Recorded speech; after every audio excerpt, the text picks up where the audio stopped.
नमस्कार दोस्तों, निजडंका में आप सभी का स्वागत है। दिल्ली के सीएम अरविंद केजरीवाल ने हिमाचल और गुजरात चुनाव से पहले हिंदुत्व कार्ड खेला है। उन्होंने भारतीय नोट पर भगवान गणेश की तस्वीर लगाने की मांग की है। केंद्र से अपील करते हुए केजरीवाल ने कहा कि भारतीय नोट पर भगवान गणेश और माता लक्ष्मी की तस्वीर लगाई जानी चाहिए। उन्होंने कहा कि नोट के एक तरफ महात्मा गांधी की तस्वीर हो तो दूसरी ओर लक्ष्मी गणेश की तस्वीर होनी चाहिए। इसकी वजह बताते हुए उन्होंने कहा कि इससे हमारे देवी देवताओं का आशीर्वाद मिलेगा और देश की तरक्की होगी। भारतीय करेंसी के ऊपर एक तरफ गांधी जी की तस्वीर है, वो वैसे ही रहनी चाहिए, लेकिन दूसरी तरफ श्री गणेश जी की और श्री लक्ष्मी जी की तस्वीर भारतीय करेंसी के ऊपर लगाई जाए। जैसा मैंने कहा कि हमें अपनी अर्थव्यवस्था को सुधारने के लिए, भारत को आगे तरक्की देने के लिए बहुत सारे एफर्ट्स की ज़रूरत है, लेकिन उसके साथ साथ देवी देवताओं के आशीर्वाद की भी ज़रूरत है। अरविंद केजरीवाल यही नहीं रुके, उन्होंने इसके जरिए मुस्लिमों को भी लुभाने की कोशिश की। उन्होंने इंडोनेशिया का उदाहरण देते हुए मुस्लिम समुदाय को साधने की कोशिश की। उन्होंने कहा कि इंडोनेशिया की करेंसी पर गणेश जी की तस्वीर लगी हुई है। बता दें कि इंडोनेशिया एक मुस्लिम बहुल देश है, जहां 85% मुस्लिम आबादी है, जबकि 2% हिंदू यहाँ रहते हैं। इसके बावजूद इंडोनेशिया के 20,000 की नोट पर भगवान गणेश की मूर्ति है। इसके पीछे की कहानी बड़ी अजीब है। कहा जाता है कि सालों पहले इंडोनेशिया की अर्थव्यवस्था डगमगा गई थी। इसके बाद इंडोनेशिया में भगवान गणेश की तस्वीर वाली 20,000 की नोट जारी किया गया। भगवान गणेश को सुख समृद्धि का देवता माना जाता है। इसे संयोग कहिए या कुछ और, लेकिन इंडोनेशिया के लिए यह शुभ रहा। इंडोनेशिया की सरकार ने इस नोट को 1998 में जारी किया था। इसके बाद यहाँ की अर्थव्यवस्था एक ही साल में बहुत सुधर गई। केजरीवाल की इस अपील को गुजरात और हिमाचल प्रदेश विधानसभा चुनाव से जोड़कर देखा जा रहा है। माना जा रहा है कि केजरीवाल हिंदू समुदाय को अपने पाले में करने के लिए यह रणनीति अपनाई है। एक कहावत है कि लोहे को लोहा ही काटता है। अरविंद केजरीवाल इसी मंत्र को अपनाते हुए उन्होंने बीजेपी के खिलाफ हिंदुत्व का कार्ड खेला है, लेकिन बीजेपी के सामने यह रणनीति कितनी कामयाब होगी यह देखना बड़ा दिलचस्प होगा, क्योंकि कुछ दिनों से केजरीवाल कांग्रेस को छोड़कर बीजेपी को टारगेट कर रहे हैं। उनके निशाने पर राहुल गांधी के बजाय पीएम मोदी रहते हैं, लेकिन लोग असली को छोड़कर नकली के पीछे क्यों भागे, यह बड़ा सवाल है।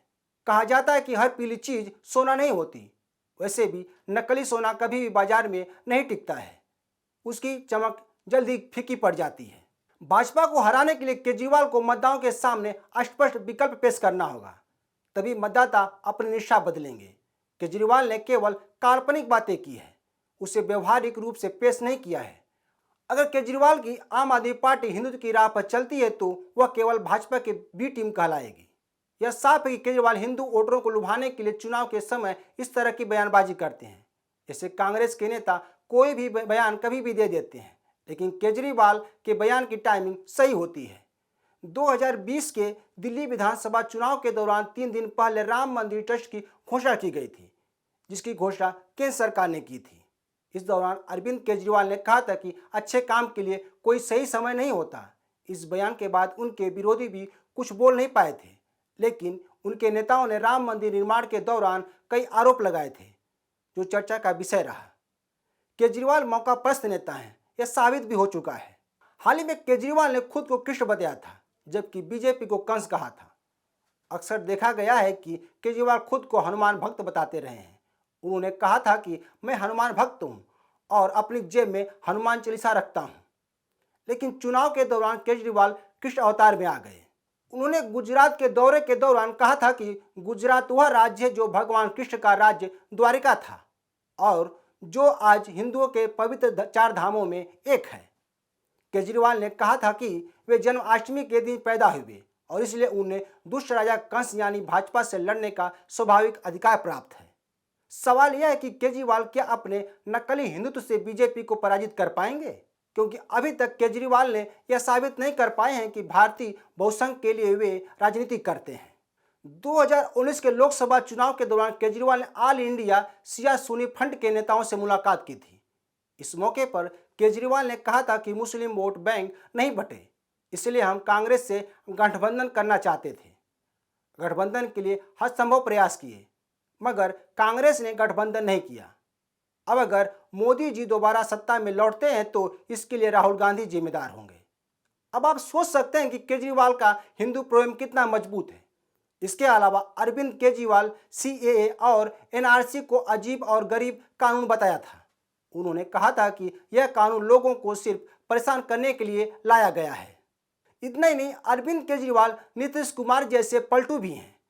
2013 के दिल्ली विधानसभा चुनाव में शीला दीक्षित को हराने के बाद केजरीवाल ने कांग्रेस के समर्थन सरकार बनाई थी, जबकि अन्ना हजारे की अगुवाई में केजरीवाल सहित कई लोगों ने कांग्रेस राज्य में गबन और घोटाले के खिलाफ आंदोलन किया था, जिसकी तिलांजलि देकर केजरीवाल ने कांग्रेस के साथ सत्ता हथियाई थी और 49 दिन बाद इस्तीफा देकर लोकसभा का चुनाव लड़ा था।